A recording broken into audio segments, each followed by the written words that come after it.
नमस्कार दोस्तों, मैं हूं ममता तिवारी और आप सभी का स्वागत करती हूं मेरे चैनल ममताज वे में। कैसे हैं आप सब? तो ये बताने के लिए कमेंट बॉक्स में जय माता तुलसी ज़रूर लिखें।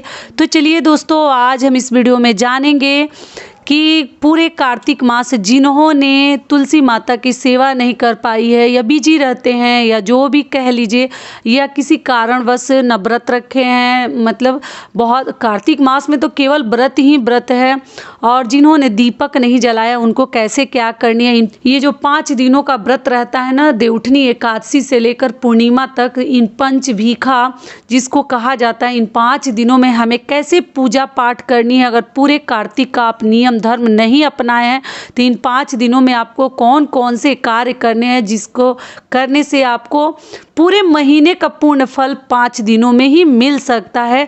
और तुलसी माता की पूजा विधि, उसके लिए मैं 7 नियम आपको बताऊंगी। उसमें कुछ गलतियां हैं, कुछ नियम हैं जो आपको ध्यान रखते हुए तुलसी माता की पूजा करनी है। अगली चीज़ क्या है कि मेरी कई ऐसी बहनें बहुत अधिक दुखी हैं। कल के दिन तो कई ऐसी बहनें मेरी विवाह नहीं कर पाई हैं। कल तो हम लोग विवाह रचा दिए तुलसी जी का, उसके बाद का क्या नियम विधि है वो भी जानेंगे। लेकिन जिनका विवाह संपन्न नहीं हो पाया है उनको क्या ध्यान रखनी है। जिनकी तुलसी माता गलती से झुलस गई हैं, जल गई हैं, उनके पत्ते वगैरह, तो चुनरी वगैरह, तो हमें क्या क्या, मतलब क्षमा के रूप में हमें कौन कौन से कार्य करने हैं, और माफ़ी तो मांगना ही है, और भी साथ में कौन कौन से कार्य करने हैं, सब कुछ मैं आपके साथ शेयर करूँगी। साथ में चंद्र ग्रहण के दिन, उससे पहले हमें क्या क्या कर लेनी है वो भी मैं आपके साथ शेयर करूंगी। बहुत सारे महत्वपूर्ण बातें, तो आप बने रहिए मेरे साथ मेरे चैनल पर। अगर आपको मेरा वीडियो पसंद आता है तो प्लीज़ आप मेरे चैनल को सब्सक्राइब कर दीजिएगा, बेल आइकन को प्रेस कर दीजिएगा, जिससे कि मेरे वीडियो के नए नोटिफिकेशन आप लोगों के पास सबसे पहले पहुंचे। तो चलिए शुरू करते और जान लेते एक एक करके सारे नियम विधि, ठीक है। तो सबसे पहले आपको बता दूं कि कल देवउठनी एकादशी से पंचभीखा का हमारा 5 दिनों का व्रत शुरू हो गया है। जो लोग कार्तिक स्नान करते हैं उनके लिए ये 5 दिनों का व्रत है। जो नहीं किए हैं, अगर व्रत नहीं रखे हैं, वो भी केवल जो नियम है पंचभीखा का वो भी कर कर अपने जो कार्तिक मास के पूर्ण है उसको प्राप्त कर सकते हैं। कार्तिक महीना तो बहुत ही पवित्र महीना माना जाता है, जो कि आप सभी को मालूम है। तो क्या क्या करनी है, तो सबसे पहले आपको बता दूं कि देखिए, कल तो देवउठनी एकादशी के दिन हम लोगों ने तुलसी माता का विवाह कर लिया, ठीक है। कई मेरी बहनें आज द्वादशी के दिन भी किए हैं, बहुत सारे लोग। तो ये 5 दिनों में किसी भी दिन लोग करते हैं, लेकिन एकादशी और द्वादशी बहुत ही महान तिथि है विवाह के लिए। अगर उस दिन जो मेरी बहनें नहीं कर पाई हैं, आप लोग के बहुत सारे कमेंट्स आ रहे हैं, दीदी हम अशुद्ध अवस्था में थे, हम नहीं कर पाए हैं, हम क्या करें, हम पड़ोस वाले से दीपक जलवा लिए। देखिए, ये सब करें ना करें आपकी मर्जी है, किसी से करवाएं ना करवाएं। लेकिन अगर आप पूर्णिमा के दिन 7 तारीख को, लास्ट वीडियो में बता चुकी हूँ, फिर भी पता नहीं आप लोग सुनते नहीं हैं कि क्या बात है, फिर वही क्वेश्चन आप लोग करती हैं, तो इसलिए सोची कि बता दूँ। आप 7 तारीख को, 8 को नहीं करनी है विवाह, क्योंकि उस दिन चंद्र ग्रहण है। तो उस दिन तुलसी माता का हम विवाह नहीं करेंगे, किसी भी प्रकार के शुभ कार्य नहीं करेंगे। हमें 7 नवंबर को, दिन क्या है, सोमवार, बता चुकी हूँ, फिर भी बता रही हूँ कि 7 को आप लोग फिर से विवाह कर लीजिएगा। अगर अब 5 दिन भी आपका हो गया है, पूरी तरह ठीक हो गई हैं, तो आप लोग विवाह कर लीजिएगा। जिनका रह गया है, जो दूसरे से भी करवा लिए हैं, अपने हाथों से तुलसी माता का कोई भी कार्य नहीं किए, वो दोबारा से विवाह रचा लेंगी, ठीक है। जो दीपक जलवाए हैं केवल, तो आप लोग 7 तारीख को आराम से पूजा पाठ कर लीजिएगा और तुलसी माता का विवाह, जितना जानती हैं ऐसे मेरे चैनल पे वीडियो है, आप चाहे तो चेकआउट कर सकते हैं, उससे भी आसान विधि से कर सकती हैं, तो विवाह कर लीजिएगा। अगली चीज़ क्या है कि आप लोग पूछे हैं कि दीदी हम तुलसी माता का कल विवाह किए हैं तो दीपक जो था जलते छोड़ दिए थे, तो हमारी तुलसी माता का चुनरी जल गया है, तुलसी माता जल गई हैं, मतलब उनका झुलस गया है पत्ता और पौधा वगैरह, हम पूरी रात रोए हैं। देखिए, आप लोग को रोने की ज़रूरत नहीं है, गलतियां इंसान से ही होती हैं। हमें कोशिश करनी चाहिए कि हमसे गलतियां ना हो, लेकिन दिवाली वगैरह में जहां दीपक वगैरह हम प्रज्वलित करते हैं ना, हमारे द्वारा कभी कभी गलतियां हो जाती हैं, हम जानबूझकर नहीं करते हैं, हवा से भी हो जाती है, और दिया है ना, थोड़ा सावधानी रखनी पड़ती है हमें। तो आप लोग इसीलिए नियम जो है मैं बता रही हूँ कि आप लोग को गलतियाँ क्या नहीं करनी है, ध्यान रखनी है।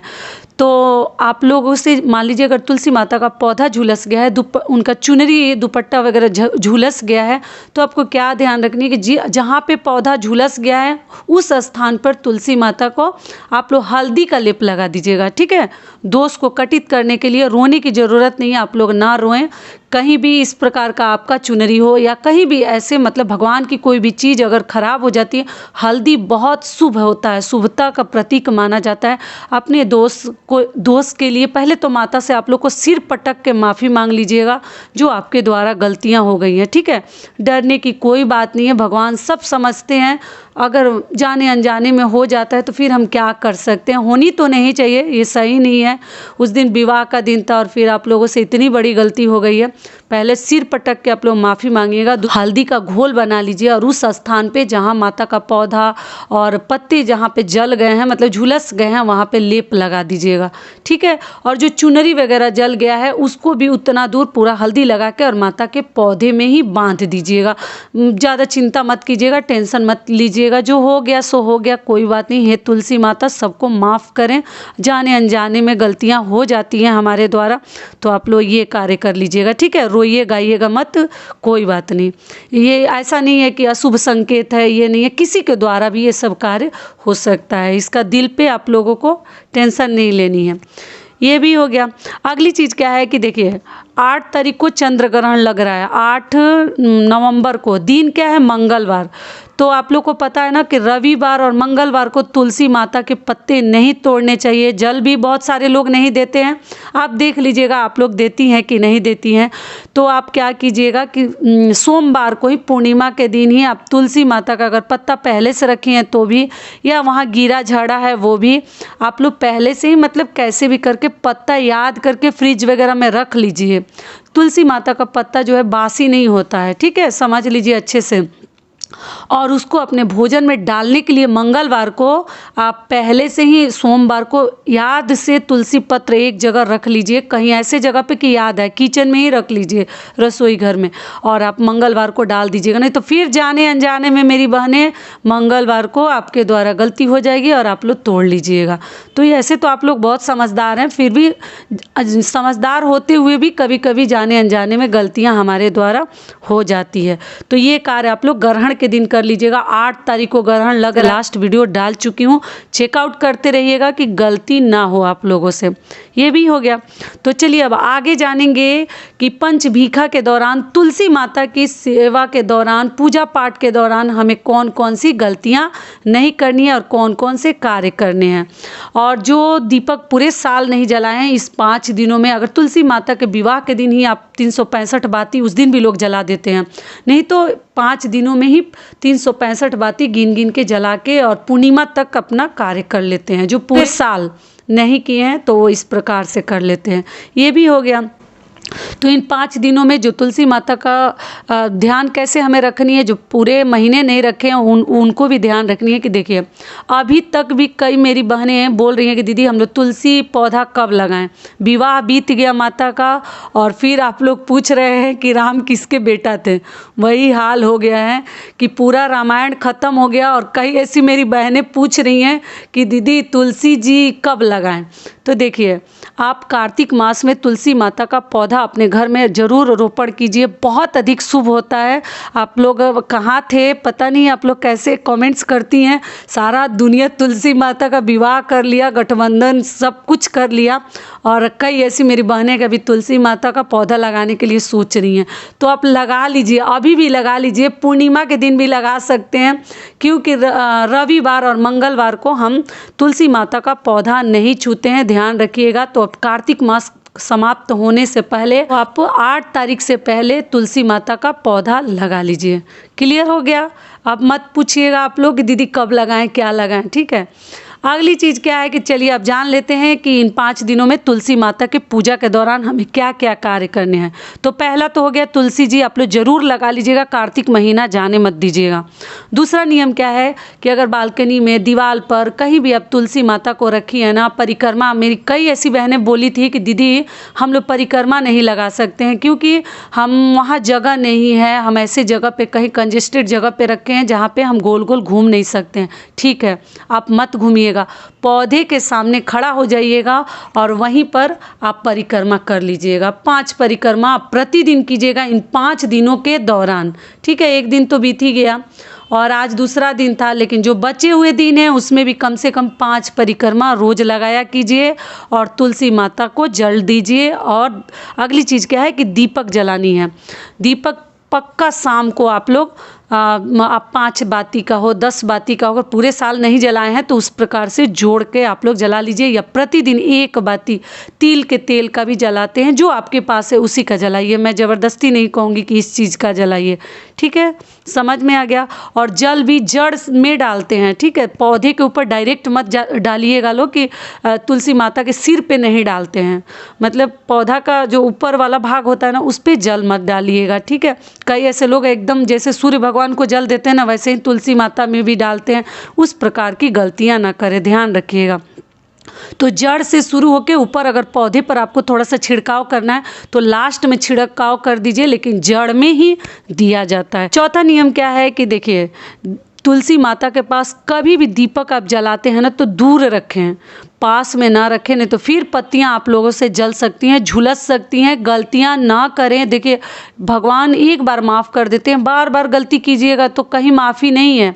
ठीक है, तो थोड़ा सा समझदार बनिए और ध्यान से दीपक वगैरह रखिएगा। हर आदमी के लिए नहीं बोल रही हूँ, लेकिन जो मेरी बहनें अभी भी नई लड़कियों से पक्का ये सब गलतियाँ होती हैं, जिनकी नई शादियाँ हुई हैं, अभी बहुत सारे मतलब उनके अंदर समझदारी नहीं आ पाया है, तो उनसे गलतियाँ हो जाती हैं। कभी कभी समझदार लोग भी कर देते हैं, तो थोड़ा सा दूर रखिएगा। ठीक है, इस बात का भी आप लोग ध्यान रखिएगा।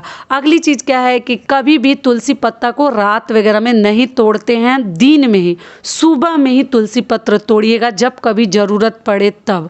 और रविवार और मंगलवार को हम तुलसी पत्र नहीं तोड़ते हैं। अगली चीज़ क्या है कि आपको क्या करनी है प्रतिदिन। देखिए, अब तुलसी माता का तो विवाह हो गया है, जितने लोगों ने कर लिया वो तो कर ही लिया, और जो नहीं किए हैं वो भी अभी से देवउठनी एकादशी के दिन से अगर आप सिंदूर लगाना शुरू करते हैं, रविवार मंगलवार को छोड़कर बाकी दिन माता को पीला सिंदूर जो ही आप लगाती हैं, लाल सिंदूर आप लगाना शुरू कीजिए। क्योंकि हमारे तरफ नियम है ना, शादी के 1.25 महीने तक मांग बहोरा जाता है, मतलब 5 सुहागिनें अगर रहती हैं, अगर हम लोग घर में रहते हैं 5 आदमी हैं, तो वही 1.25 महीने तक हमारे मांग में सिंदूर लगाते हैं और पीला सिंदूर लगाया जाता है। तो माता का तो अभी जस्ट नई नई शादी हुई है, तो आप लोग प्रतिदिन पीला सिंदूर अगर आपके यहाँ मिलता है तो आप लोग ज़रूर तुलसी माता का इन 5 दिनों में मांग जरूर भरिए। और रविवार मंगलवार का ध्यान रखते हुए, ठीक है, उस दिन हमें टच नहीं करनी है, छूनी नहीं है, स्पर्श नहीं करनी है। सारी बातें क्लियर हो गई। अगर आपके यहाँ लाल लगाया जाता है तो लाल भी लगा सकते हैं, लेकिन अब सिंदूर लगानी है, चंदन मत लगाइएगा। कभी भी सुहागन महिलाओं को चंदन नहीं लगाया जाता, लेकिन कई ऐसे लोग कहते हैं कि नहीं लगाया जाता। तो देखिए भाई, मुझे किसी से तर्क नहीं करनी है। अगर आपके यहाँ चंदन लगाया जाता है तो आप लोग लगाइए, लेकिन कभी भी सुहागिन महिलाओं को चंदन हम लोग नहीं लगाते हैं, उसकी जगह पे रोली लगा देते हैं, लेकिन कभी भी देवियों को हम लोग चंदन नहीं लगाते हैं। आपके यहाँ अगर लगाया जाता है तो आप लोग ज़रूर लगा लीजिएगा। ठीक है, सारे नियम बता दिए। आप लोग सिंदूर से अब माता की पूजा कीजिएगा। सारी बातें क्लियर हो गई। तो ये वीडियो मेरा यहीं तक का था। आशा करती हूँ, उम्मीद करती हूँ कि इस वीडियो से मेरी बहनों को बहुत अधिक लाभ मिलेगा। फिर मिलती हूँ एक नए वीडियो में, तब तक के लिए नमस्कार। स्वस्थ रहिए, सुरक्षित रहिए और जहाँ कहीं भी रहिए खूब खुश रहिए।